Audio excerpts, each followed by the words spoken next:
and he got the scaly spoon. It's like it's so annoying to play against. It's actually probably one of the most annoying axes in the game. Plus, he has Kotaro too, so you can actually get energy off like using a Gravelant and hitting a faster axie, and then always being able to play 3 cards every turn.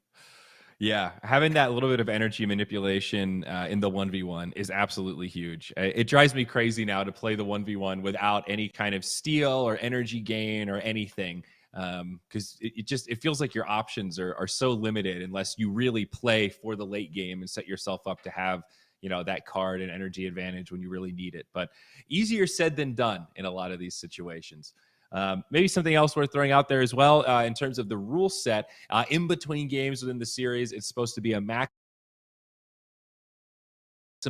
of 3 minutes. So if the players are ready earlier than that, if they don't want to change axes, they can just ready up and decide to start it again a little bit more quickly. But in terms of making sure that things continue to flow and we don't have too much time to sit there and reassess and review replays, it's supposed to be a 3-minute limit in between the actual matches. So something else just to throw out there. And we've actually been going through them fairly quickly. They've just been long, intense, very close matches. And I'm not going to lie. I think when I was making the schedule, I was thinking, we're going to have some blowouts in there. There's going to be a couple of 2-0s that end in 3 rounds.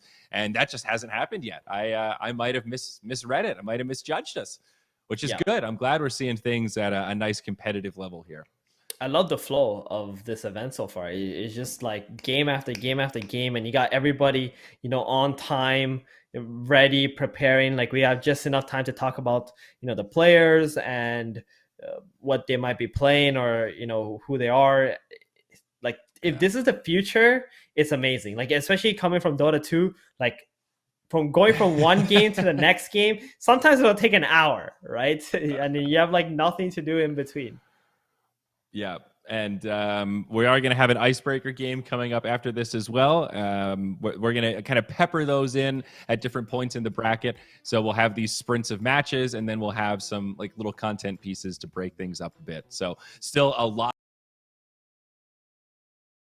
of content to come, folks. It's going to be a great long day of Axie Infinity. We are really just getting started here. So game 2 of this series, it looks like we are ready to rock and roll. Cuckoo going to be on the left this side, and Azalea going to be on the right. And it looks like, are these the exact same comps? I think so. Yes, it is. They're just running it back. I kind of feel, after having watched that first game, maybe it's not a bad idea to get rid of that bird early on, so that the shrimp body against the mech body, like the mech is going to have a hard time getting through the shrimp because of the weaknesses between the two body types. Yeah, it's like if you're a mech and you're attacking a plant, you feel like a god. If you're a mech attacking an aqua, you feel strangely weak all of a sudden. Yeah. It's like night and day. It's almost jarring. And Azalea, like she was thinking about going in for a dark swoop play here. Cuckoo also thought about going for a shrimp plus 1 goldfish. Like it kind of makes sense to go for the dark swoop play because the moment you snap that shrimp off, this mech becomes a god in this game.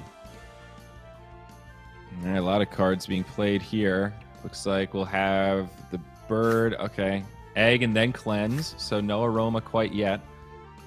Yeah. Azalea going to hang on to 1 energy. Oh man, that shrimp looks super dead. Cuckoo putting up all his plant cards at the front, trying to get rid of this plant. And there's the egg into the transfer. The follow-up will be coming from that mech with the hero and the dual blade. Ooh, a crit. It not relevant. That shrimp was gonna die regardless. Okay. All right, you're right. Yeah. You're right. I still get excited when I see big number, but you're right. That one didn't matter. We're good. Not enough for the kill here. Oh man, Azalea is looking like she's in a great position right now. And look at this hand from Cuckoo. He's not going to be happy with this. Like, he doesn't really want to throw out the Kotaro or the Scary Spoon. Using a Gravelant? No, that doesn't sound right either. The Kotaro could be a play, but no. Okay. Definitely. Ooh, Hazelia going with a single hair. I don't know if I like that. Like, you can kind of expect some kind of a shield coming out from this plant. Like, you're just wasting your damage. You do draw a card, but like if you let your plant die first and then you play your hair, you guarantee you're drawing cards on your mech and your bird only. Yeah, but that's all right. Not a huge deal, but you're right. It does. Those little things start to stack up. And a lot of damage coming out of Cuckoo. Nope, bit indecisive here. Thinking about the Kataro bite. Going to be key as we get closer to this late game.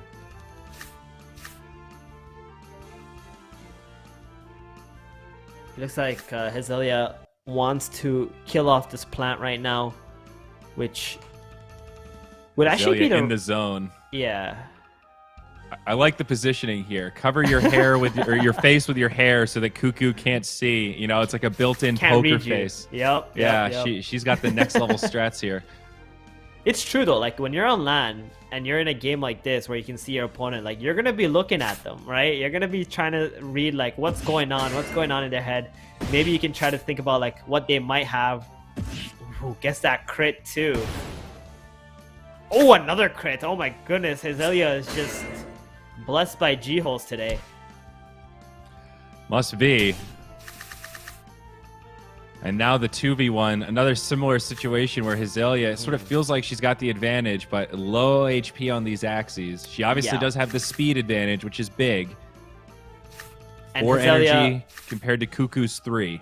Cuckoo has to be very careful, right? Like, he has to make sure whatever attacks he does, it kills off that mech no matter what.